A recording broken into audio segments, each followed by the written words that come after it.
In this video, I will be discussing about the difference between initial value problems and boundary value problems. These are two concepts that are most commonly confused students studying differential equations. And we hear some misconceptions about the two initial value problems and boundary value problems. Actually, they are similar in some aspects, but they are not the same. So what's the difference between initial value problems and boundary value problems? Before we delve into the difference between the two kinds of problems, let us recall the notion about the solution of a differential equation. The solution of a differential equation is a function or a relation that satisfies the given differential equation. In other words, our goal in the study of differential equation is to find that unknown function which, when we substitute that one to our given differential equation, it satisfies the equation. Actually, there are two types of solutions to a differential equation.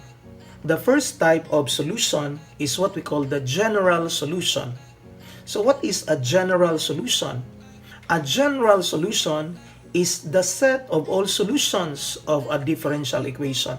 And because this is the set of all solutions, we consider this one as a complete solution to that equation. And in other words, geometrically, we say that the solution is a family of curves. And this notion about family of curves has been discussed in our previous video. Now, this general solution contains one or more arbitrary constants called parameter. So, if your solution contains two arbitrary constants, then therefore, that solution is called a two-parameter solution to the given differential equation.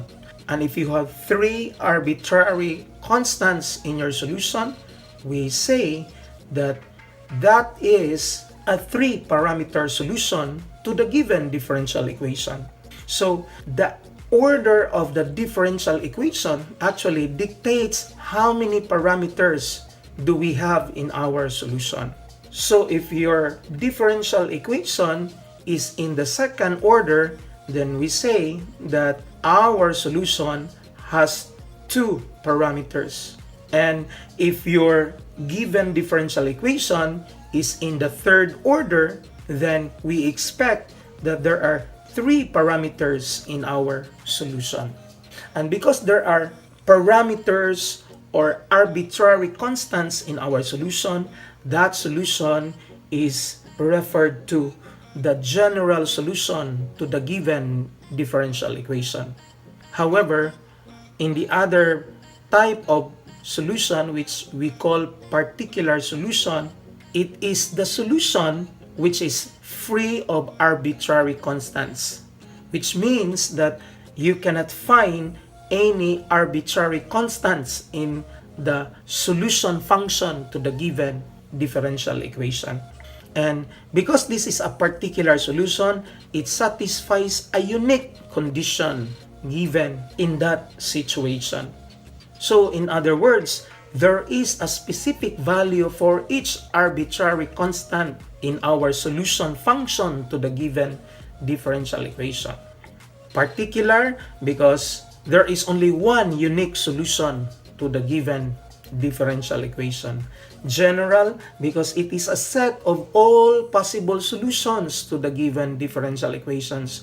And because it is a set, geometrically we say that it's a family of curves. So one curve in the family is one solution to the given differential equation.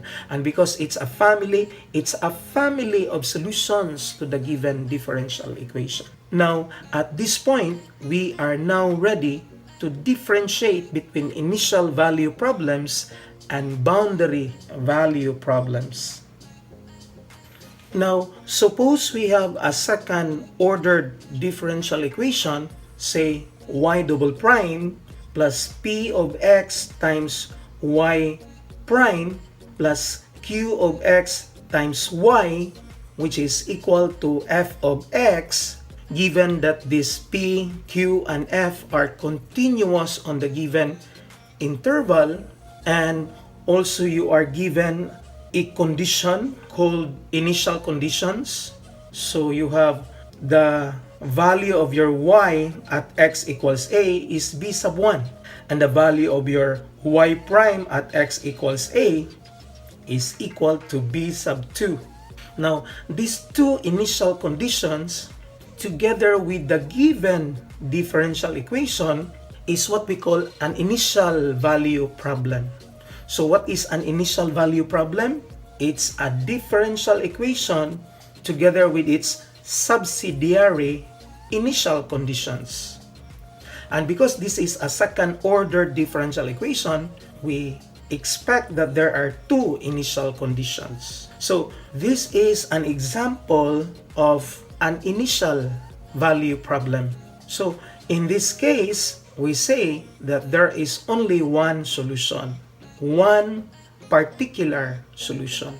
Now, take note that both y here and the y prime are evaluated at the same point or at the same time, because the most common application of these initial value problems are in physics. So it's evaluated at the same time. So when your two functions are evaluated at the same point, say at x equals a, then this one is what we call an initial value problem. Now, how do we see this initial value problem in a graph? This curve is the solution of the given differential equation. So where is now our two initial conditions? The first initial condition, the value of y at x equals a, is this point here, which means that our solution curve passes through that point, meaning the value of y at x equals a is b sub 1 here. And where is the second initial condition?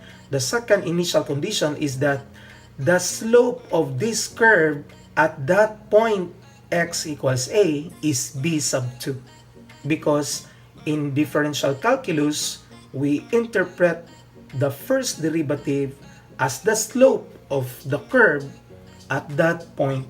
So the two initial conditions determine the particular solution of the given differential equation. Why? Because you are given a point wherein the solution curve passes through and the slope of that curve at that point. So this condition, the first condition, is the point where the solution curve passes through, while the second condition is the slope of the solution curve at that point x equals a. So with these two conditions, we can determine our unique solution to the given differential equation. So if you have a third order differential equation, which means that we have y triple prime here in our given differential equation, then we need to have three initial conditions so that we can have a unique solution curve to the given differential equation. Now, what if we have only one initial condition given that we have the second ordered differential equation? What happens to the solution? Now, here is the graph of the solution wherein we have only one initial condition. So if you have only one initial condition, say the first initial condition only, we cannot determine a unique solution. Why? Because we see here a bunch of curves that passes through this point AB, because our first condition restricts only the solution curves that passes through this point.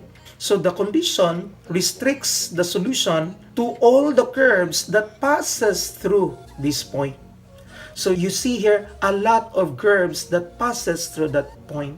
So if you have one initial condition and your given differential equation is second ordered, we cannot determine a unique solution. So there are many possible solutions because you can have here a bunch of solution curves to the given differential equation.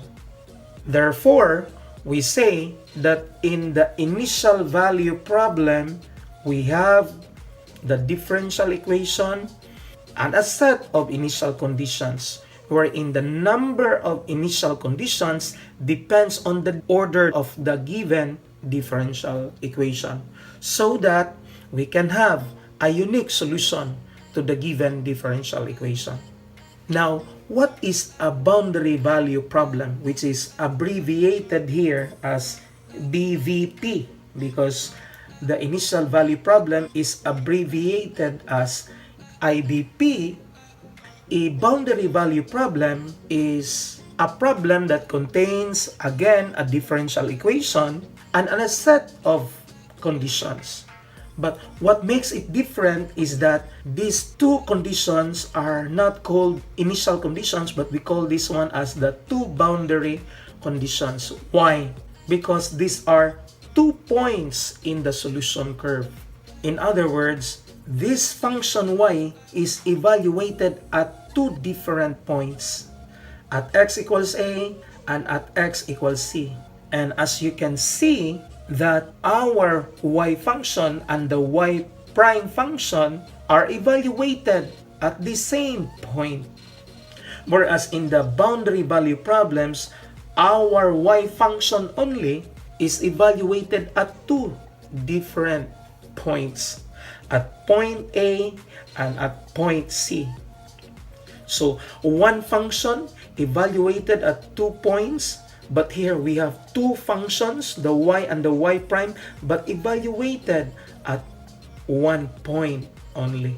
Or you can have 2 boundary conditions, but we are given only the conditions in the y prime. So our y prime function are evaluated at 2 different points, at x equals a and at x equals c. So that's the difference between the two. Now, we say that if this is a boundary value problems, then there are many possible solutions. Why? Look at this drawing here. Suppose this is our solution curves. Now, our solution curve is evaluated at 2 different points. So our 2 boundary conditions are restricting all the curves, all the solution curves that passes through these 2 points, at point AB and at a point CD, because you have here the value of y when x is a and the value of y when x equals c. So the value of y when x equals a is b and the value of y when x equals c is d. So these 2 points are restricting all the solution curves that passes through these 2 points. And as you can see, a bunch of curves that passes through these 2 points. So in a boundary value problems, you have many possible solutions, even though you have 2 boundary conditions in a given second-ordered differential equations. Why? Because you are evaluating just one function at 2 different points. Or you can have just the y prime evaluated at the 2 points. Look at this one. Geometrically, this is the graph if your boundary conditions are using the y prime function, the first derivative function. Because we know from our differential calculus that the first derivative is interpreted as the slopes of the curve. So, what is the slope of the curve at x equals a? It's m. So, as you can see, all the curves having slopes of m at x equals a. And you can see a bunch of curves which are having the same slopes of m at this particular point, x equals a. And also our second boundary condition, the slope of our solution curve at x equals c. So the slope of the curve is this one here.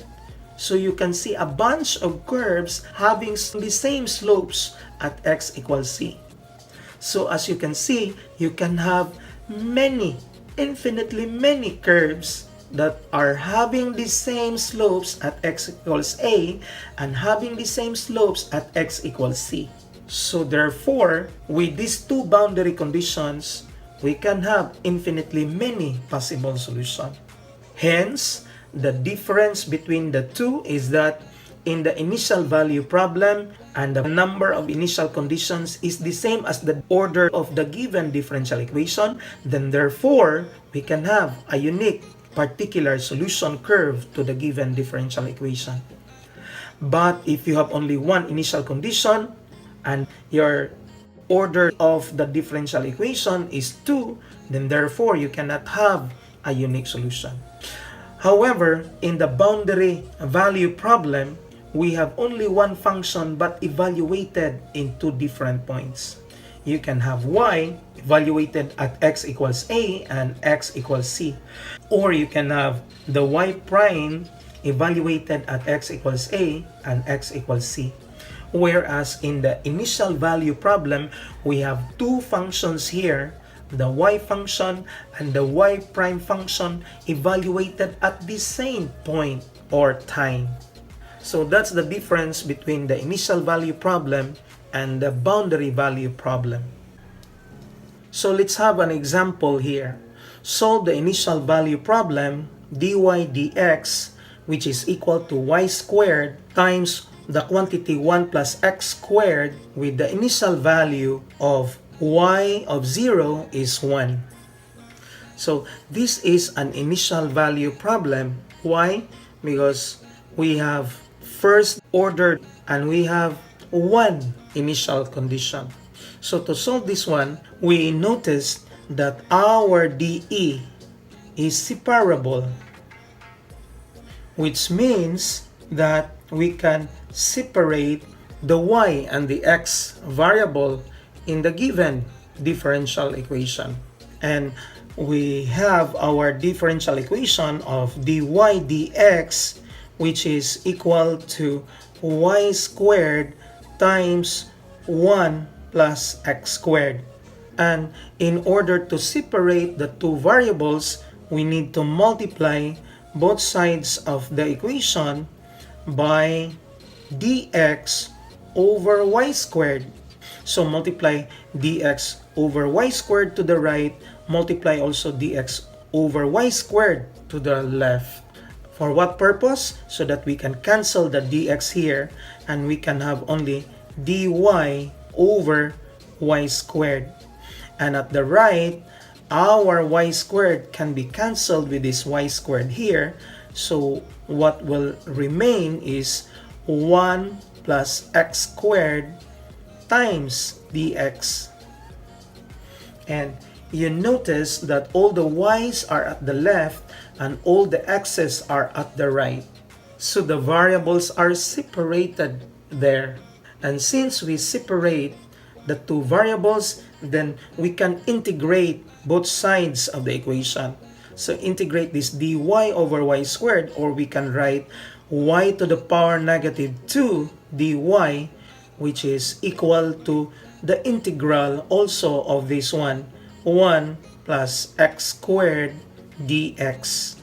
And why do we need to integrate both sides? Because we are looking for the solution function y as a solution of this differential equation.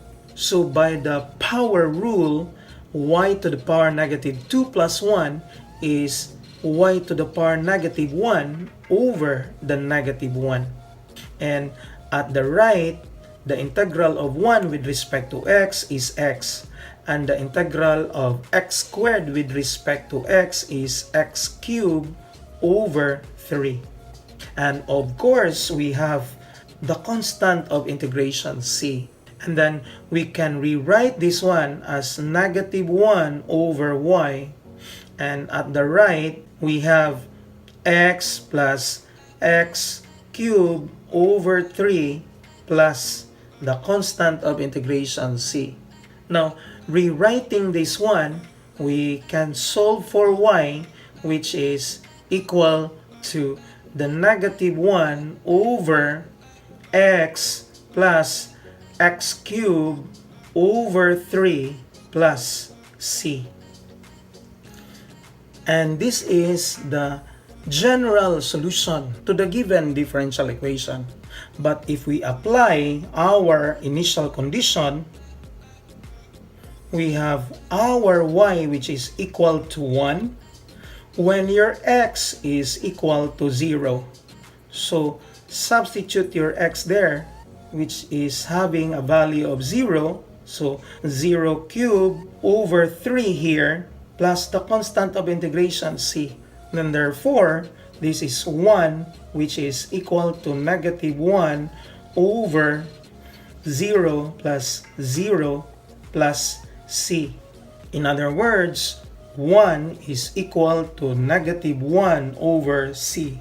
So c here is equal to negative 1 if you multiply both sides of the equation by c. So the value of our arbitrary constant in our general solution is negative 1. And because we have now the value of our arbitrary constant in our general solution of our given differential equation, then we can determine finally our particular solution to the given differential equation.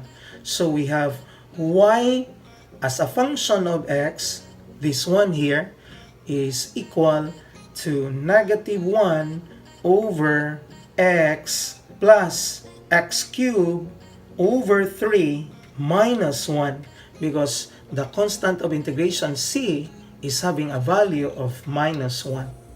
So this is now our particular solution to the given differential equation. So this is now a very simple illustration of an initial value problem.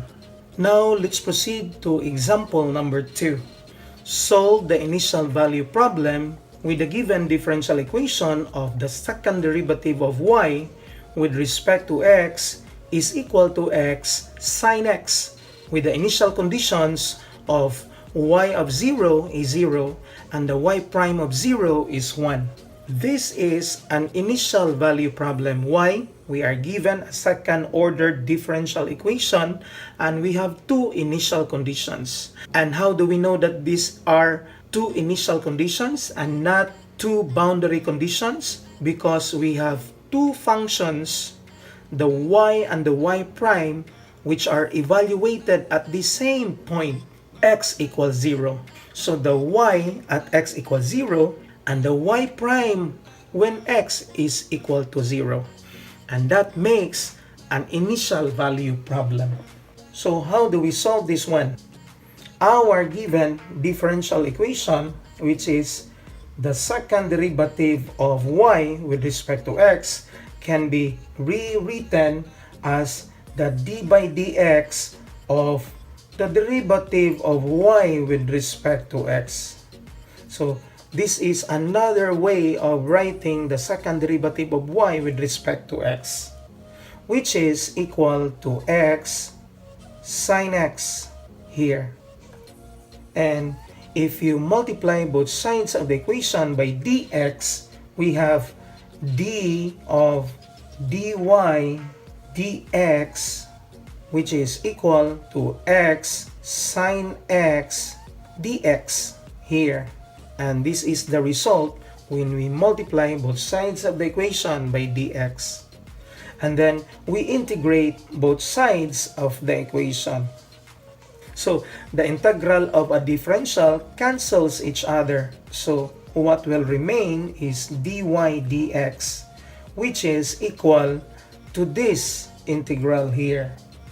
And you notice that this is a product of an algebraic and a trigonometric function. So how do we integrate this one? X multiplied by sine x dx.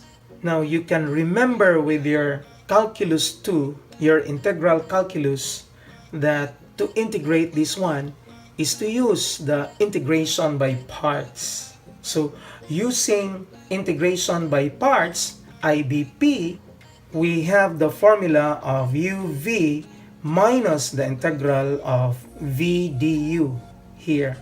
So what is our u here? Our u, you know that it is x. And our dv is sine x dx here. And how do we know that our u is x and our dv is sine x dx? Because we know from our integration by parts that you choose your dv that are easily be integrated here. Because if you get the differential of u, this is dx.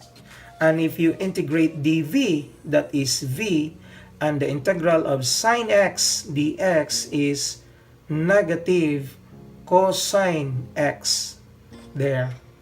So using our formula, dy dx, which is equal to u, and our u is x, and our v is negative cosine x there, minus the integral of v, which is negative cosine x, times the du, which is dx, by substitution. So simplifying this one further, we have derivative of y with respect to x is equal to the negative x cosine x plus, because the negative of the negative is positive, positive integral of cosine x dx here. And we know that the integral of cosine x dx is sine x. So this is negative x cosine x plus sine x plus the constant of integration c sub 1. So let us consider this one as our equation 1. Now if you multiply both sides of the equation by dx, we have dy, which is equal to negative x cosine x plus sine x plus the constant of integration c sub 1. And if you are going to integrate both sides of the equation to solve for y, we have this integral of negative x cosine x dx at the right plus the integral of sine x dx plus the integral of c sub 1 dx when we apply the integral of a sum rule. So the integral of the differential cancels each other. So this is y, which is equal to negative of the integral of x cosine x dx plus the integral of sine x dx plus the integral of c sub 1 dx. And again, we see here another algebraic times a trigonometric function. So to integrate this one, let us apply again another integration by parts. So if you let u be equal to x again, and our dv, which is equal to cosine x dx, we have our du, which is equal to dx. And to solve for v, we need to integrate dv, which is v, and this is equal to sine x here, because the integral of cosine x dx is sine x. So applying our integration by parts here, our y is equal to the negative of uv minus the integral of v du. And this will be added to the integral of sine x dx, which is negative cosine x. And then the integral of c sub 1 dx is c sub 1 x there. So substituting back the values of u, v, and du here, we have y, which is equal to the negative of our u. And our u is x. times v, which is sine x here. And then this will be subtracted by the v, which is sine x, and our du, which is dx, minus cosine x here, because the positive of the negative is negative, plus c sub 1 x. And don't forget to close our opening bracket here.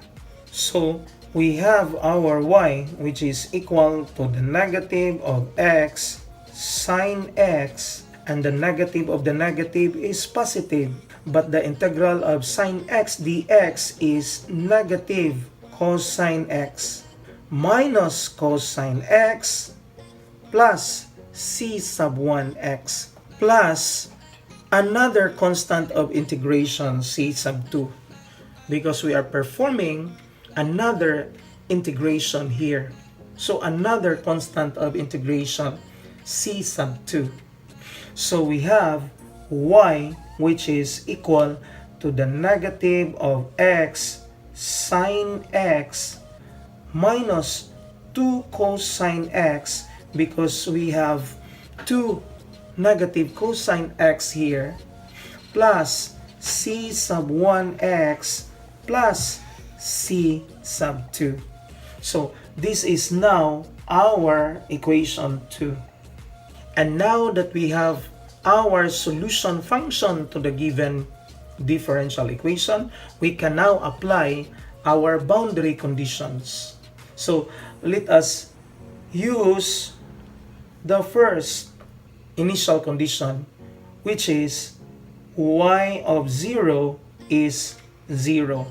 So this is our first initial condition, which means that when your x is 0, your y is 0. And because we are using the y here, so we will be using our second equation. So y, which is 0, so we will substitute our y here, which is 0 here, and this is equal to negative of 0 times the sine of 0 minus 2 cosine of 0, and then plus c sub 1 times 0 plus c sub 2. So we have 0, which is equal to 0, because 0 times sine of 0 is 0.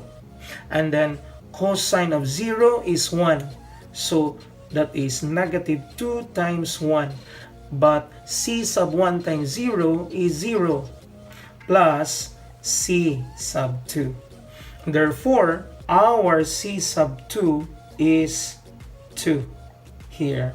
And using also our second initial condition, which is y prime of 0, which is equal to 1, then we will be using our first equation here, our first derivative function. The first derivative function is 1 when your x is 0. So this should be 1 when your x is 0. So negative of 0 times the cosine of 0 plus the sine of 0 plus c sub 1. Then therefore 1 is equal to 0 plus 0, because 0 times cosine of 0, that's 0. But sine of 0 is also 0. So therefore, our c sub 1 is 1. Thus, our solution function here, which is a particular solution, is y, which is equal to the negative x sine x minus 2 cosine x, and our c sub 1 is 1, so this is plus x, and our c sub 2 is 2 here. So this is our solution, which is a particular solution to the given differential equation. Now, let's have an application of an initial value problem. Our application will be on rectilinear motion. So, in rectilinear motion, we studied the motion of a particle in terms of the forces acting on this moving particle. So, if a particle moves in a rectilinear motion along a straight line, say along the x-axis for instance, then under the influence of a given force, the motion of the particle is described by its position function, say x. And remember, this x is a function of time, which means that you can locate the x-coordinate of the moving particle when given the time. In other words, the x-coordinate of the moving particle at time t.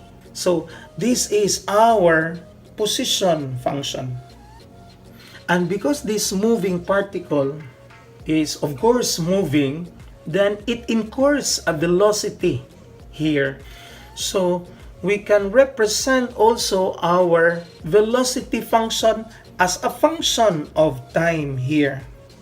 And remember that a velocity can be obtained when you differentiate the position function. And how do we interpret that? When there is a change in the position with respect to time, you incur a velocity. So a velocity is a change in the position x with respect to time. So this is now our velocity function. And of course, when the velocity is not constant, which means there is a change in the velocity, then therefore you incur an acceleration which is also a function of time. So what is an acceleration? That is the change of the velocity with respect to time. So in other words, since the velocity is the change of the position with respect to time, so this is a second derivative. So this is the d by dt of the dx dt here, which can also be written as the second derivative of our position function with respect to time. And this is what we call as the acceleration function. So to summarize this moving particle, which is in rectilinear motion, this moving particle can be described by its position function. This means that we can tell the position when given a time. And when there is a change in the position, dx dt, you incur a velocity. So, a change in the position with respect to time is the velocity of the moving particle. So, this is our velocity function. And when there is a change in the velocity with respect to time, you incur an acceleration. So, velocity is the first derivative of the position function, and acceleration is the second derivative of the position function. So, typically, in differential equation, we are given a particle's acceleration as a function of time with a corresponding conditions. So, where is now the position of the moving particle at time 0, meaning this is the initial position. So, x sub 0 is the initial position of the moving particle. And then, what is the velocity of the moving particle at time 0? So, this is the initial velocity. So, in this course, most commonly we are given an acceleration and two initial conditions: the position at time 0 and the velocity at time 0, which means that the position at time 0 is the initial position and the velocity at time 0 is the initial velocity. So let's concretize this one in an example here. A particle starts from rest, which means that the initial velocity is 0 at the position x equals 10. and moves along the x-axis with an acceleration function a of t, which is equal to 12t.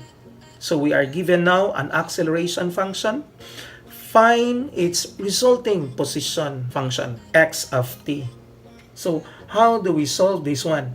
Now, to solve this kind of problem, let us translate this one mathematically. Actually, this is an initial value problem, an IVP problem. And how do we know that this is an IVP problem? Because we are given an acceleration. And we know already that acceleration is the change of velocity with respect to time. So this is our acceleration function, which is given in the problem, which is 12t. And we are given that the velocity at time 0 is 0. And where is that in the problem? We have here that it starts from rest. So the initial velocity is 0. So let us now solve this initial value problem. We have our differential equation and we have our initial condition. So solving for the velocity function v of t, we can integrate both sides of our equation, which is dv dt, which is equal to 12t. And to integrate this one, let us multiply both sides of the equation by dt. So dv is equal to 12t dt here. And integrating both sides of the equation, we have v, which is equal to 12 times t squared over 2 plus the constant of integration c. And that is the result when we apply the power rule in integration. So our velocity function, which is in terms of t, is 6t squared plus the constant of integration c, our arbitrary constant here. But when we apply our initial condition, which is the initial velocity, which is 0, then we have our velocity is 0 when the time is 0, because this is the starting point. So 0 is equal to c. Thus, our velocity function is v of t, which is equal to 6t squared. And now that we have our velocity function, we can find our position function at this time. So solving for position function, which is x of t, we have that our change in x with respect to t is equal to the velocity function. In other words, our velocity function is the change in the position with respect to t. And if you multiply both sides of the equation by dt, we have dx, which is equal to the v of t dt. And what is our v of t? The v of t is here, which is 6t squared there. And integrating both sides of the equation, we have x, because the integral of the differential cancels each other. We have 6t cubed over 3 at the right. And this will be added to the constant of integration c sub 1 here. So our position function, which is x in terms of t, is 2t cubed plus c sub 1. But remember, we are also given another initial condition here, which is the position at the start is 10 there. So at time 0, which is at the start, the position is 10. So when we use that initial condition, we have when t is 0, the position is 10. So we say that our x of t, our position is 10 when the time is 0. So with this, we can find the value of our second arbitrary constant. So c sub 1 is 10 because 2 times 0 cubed is 0.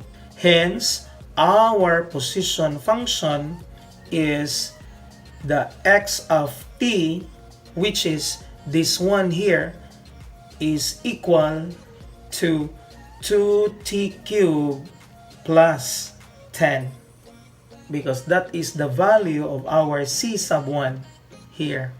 So this is the position function of the moving particle, which starts at rest at the point x equals 10 there.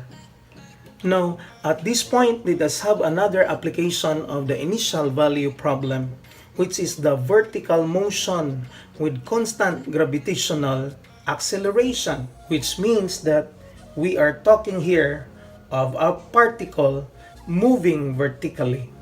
So, a particle in vertical motion near the surface of the Earth.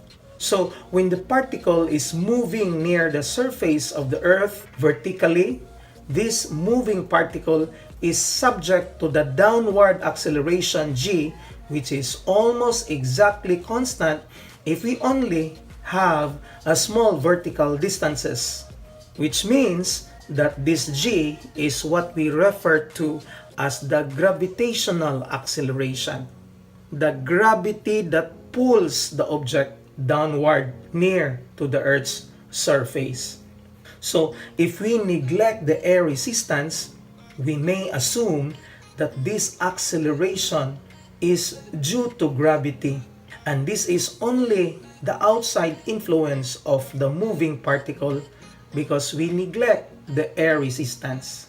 Now take note, we neglect the air resistance if we consider here small vertical distances near the Earth's surface. Example, you are throwing a stone vertically upward, then the effect of gravity on this particle is to decrease its height position and also to decrease its velocity going upward because of the opposite pull of the gravity downward. So symbolically, we say that the velocity, which is in terms of time, is the change of the vertical height of the moving particle with respect to time. So the change in the height with respect to time is the velocity of the moving particle, which is moving vertically upward and then afterwards downward. Now, if there is a change in the velocity with respect to time, then therefore that moving particle incurs an acceleration with respect to time. And that is very, very sure because there is a gravity pulling that thrown particle upward.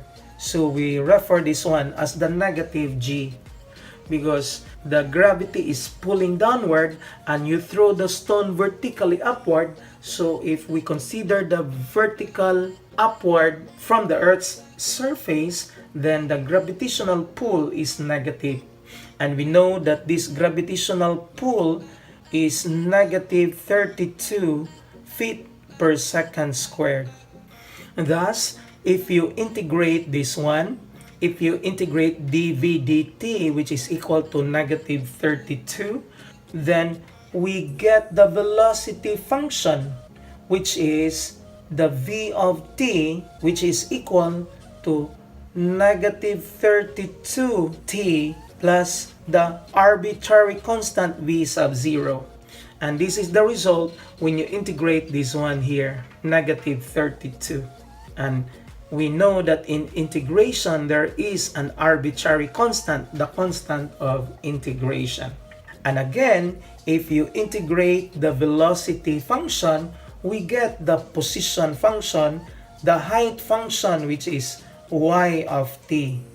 And if you integrate negative 32t, that is negative 16t squared. By the power rule, t to the power of 1 becomes t squared over 2. So 32 over 2 is 16. And the integral of v sub 0 is v sub 0 t. And this will be added to the constant of integration, say y sub 0, which is our arbitrary constant. Hence, this is our height function of the stone that is thrown vertically upward, where t is our time representation, and our v sub 0 is our initial velocity, and y sub 0 is our initial height.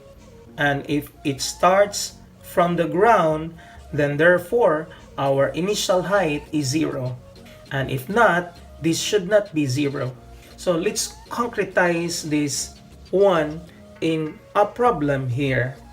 Suppose that a bolt was fired vertically upward from a crossbow at the ground level, and that it struck the ground 20 seconds later. And if the air resistance may be neglected, find the initial velocity of the bolt and the maximum altitude that the bolt reached. So if we sketch the graph of this problem, the bolt is fired at the ground level, vertically upward. And of course, this bolt will never goes up indefinitely because of gravity. And because of gravity, it goes back to the level ground. And according to the problem, that the time of the final impact is 20 seconds, which means that at the time of 20 seconds, the height of our bolt is 0 because the bolt is back on the ground level. And the question in the problem is, what is the initial velocity?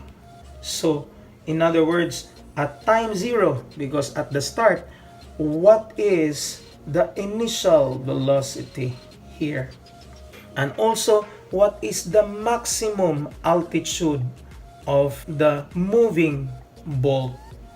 So in this problem, this is a vertical motion problem with constant gravitational acceleration because we neglect the air resistance here.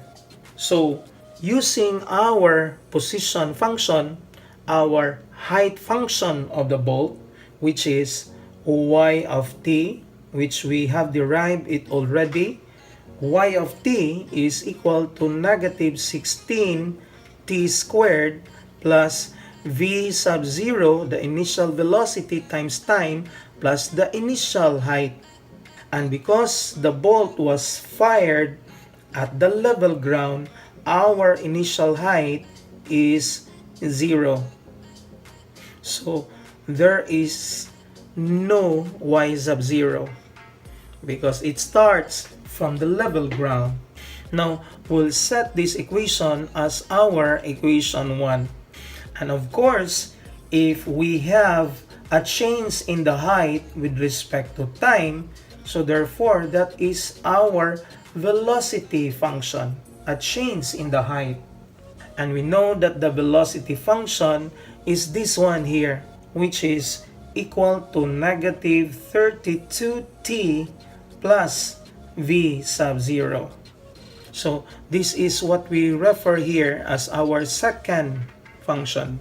So we have the position function, our height function of the fired bolt vertically upward, and the velocity function of the bolt. So for our initial velocity, we need to use the condition in the problem that when the time is 20 seconds, the bolt is back on the ground. So with this condition, we can use our first equation, which is the height function, So y of t, which is equal to negative 16t squared plus v sub 0 t. And the height is 0 because it is backed on the ground when the time is 20 seconds.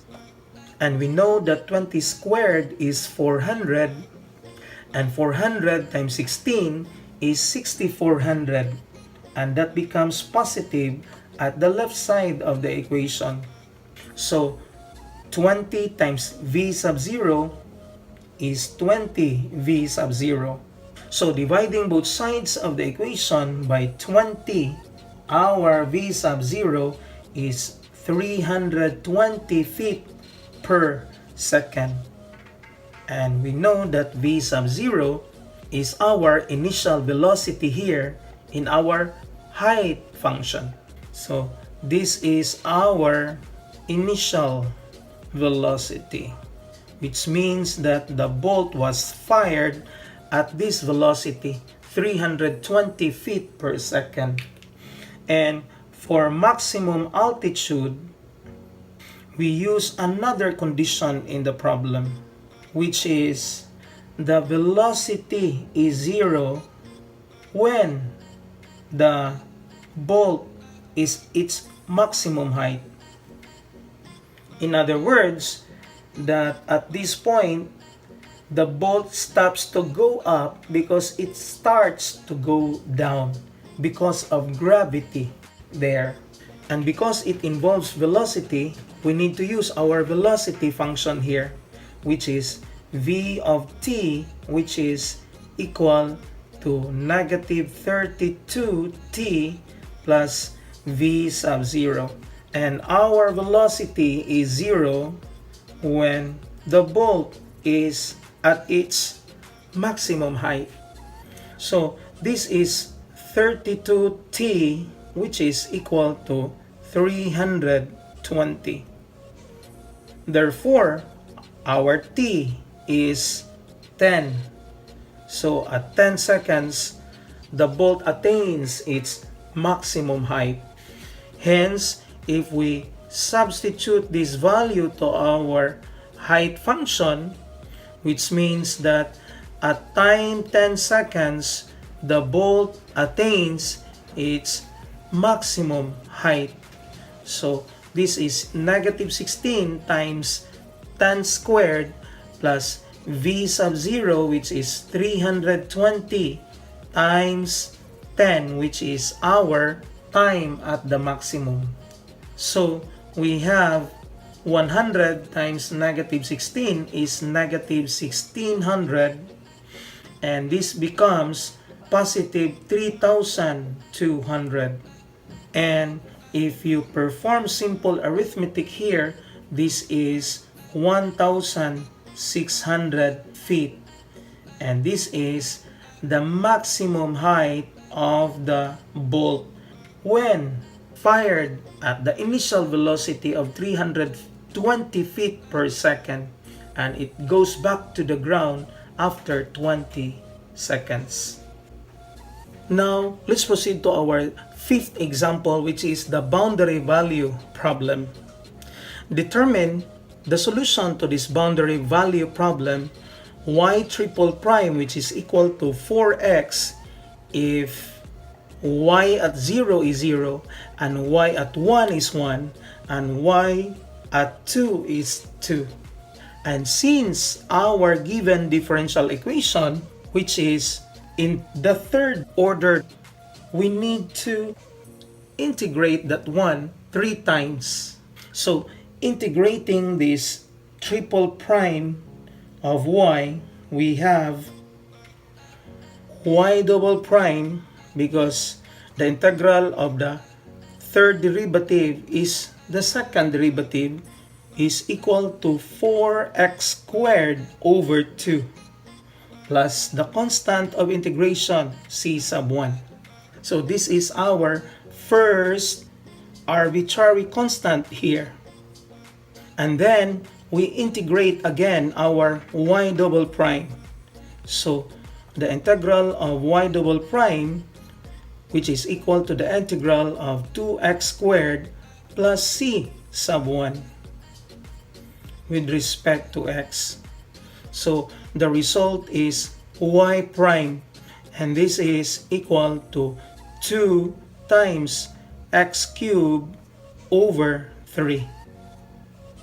And this is added to c sub 1 x, because the integral of a constant is the constant times x plus the constant of integration c sub 2.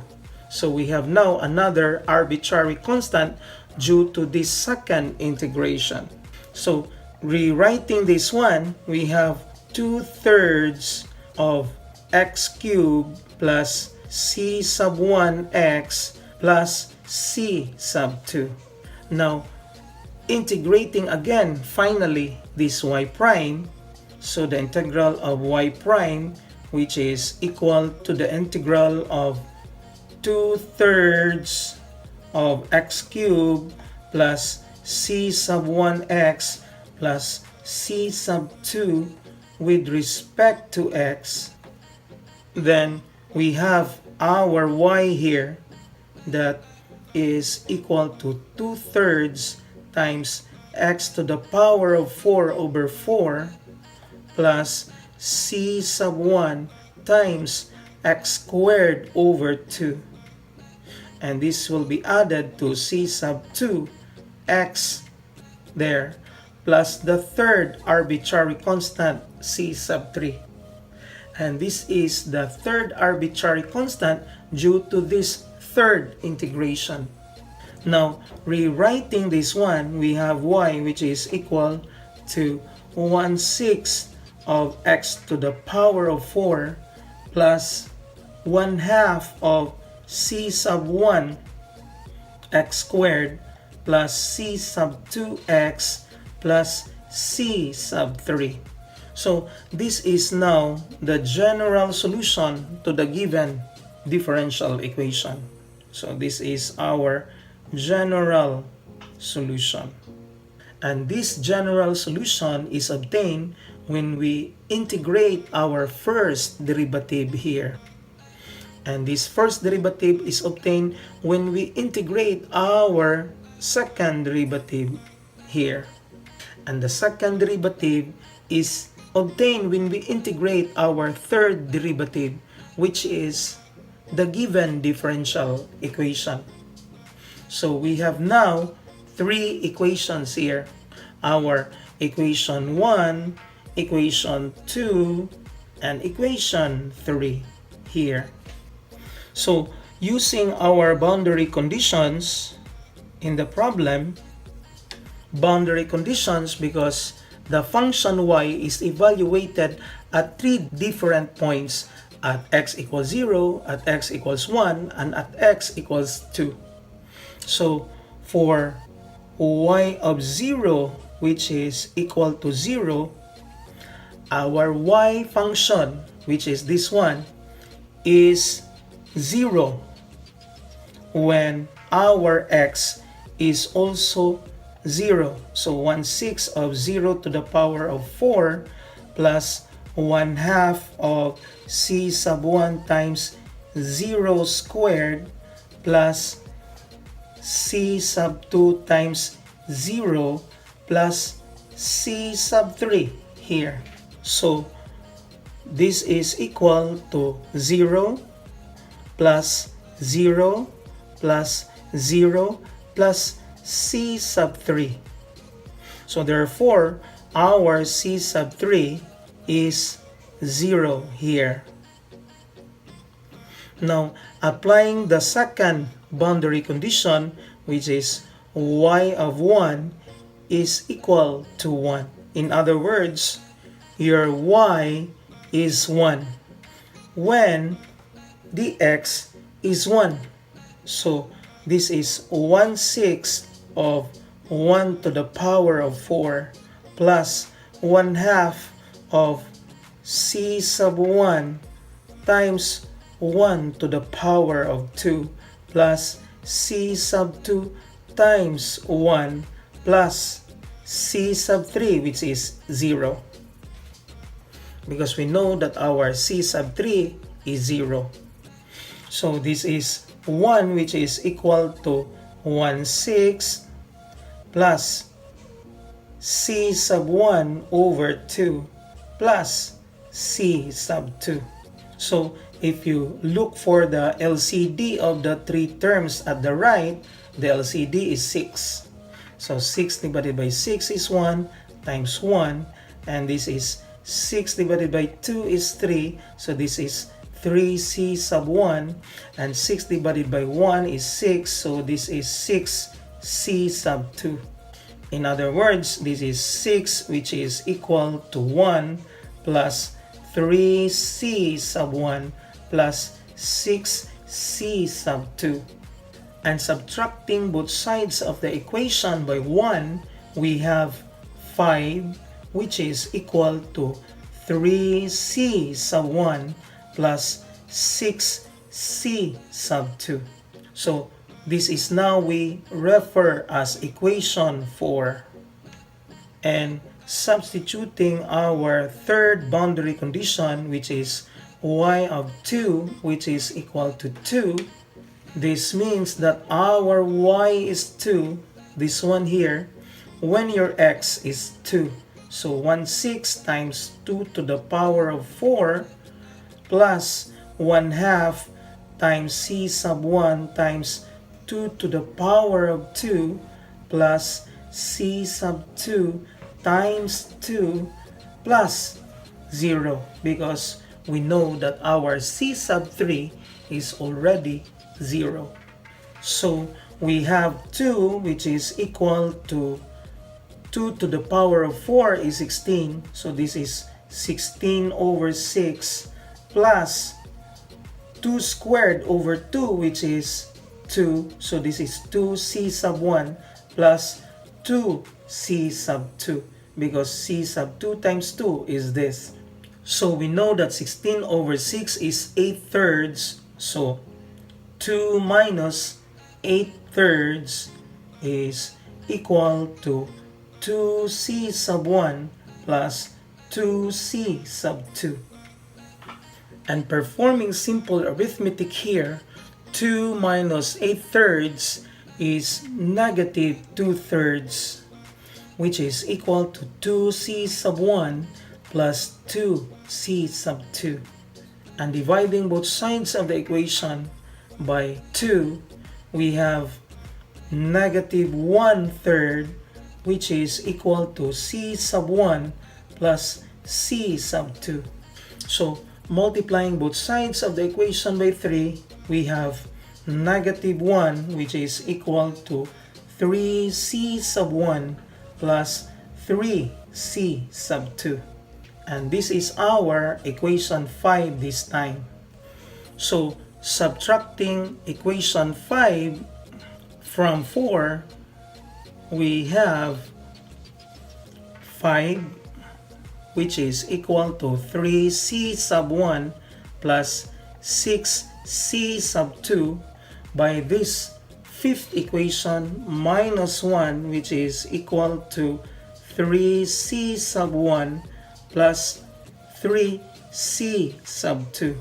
So if you subtract the two equations, we have 5 minus the negative 1 is 6, and this is equal to 3c sub 2. Therefore, our c sub 2 is 2 here. So this is our value of c sub 2. And using our equation 4, we can substitute our c sub 2 in equation 4 in order to find c sub 1. So we have 5, which is equal to 3c sub 1 plus 6 times c sub 2, which is 2. And therefore, this is 5 minus 12, which is equal to 3c sub 1. So our c sub 1 this time is negative 7 over 3, because 5 minus 12 is negative 7. and then you're dividing both sides of the equation by 3, our c sub 1 is negative 7/3. Thus, if you substitute all values of arbitrary constants, our y, which is the solution curve to the given differential equation, is equal to 1/6 of x to the power of 4 minus 7/6 of x squared plus 2x. Why? Because our c sub 1 is negative 7/3, and when multiplied to 1/2, that is negative 7/6. And our c sub 2 is 2, and our c sub 3 is 0. Then therefore, this is our solution function to the given differential equation. If you learned something today, please check out my channel for more videos like this and click subscribe. Click the notification bell below so you'll get notified whenever I will post a new video.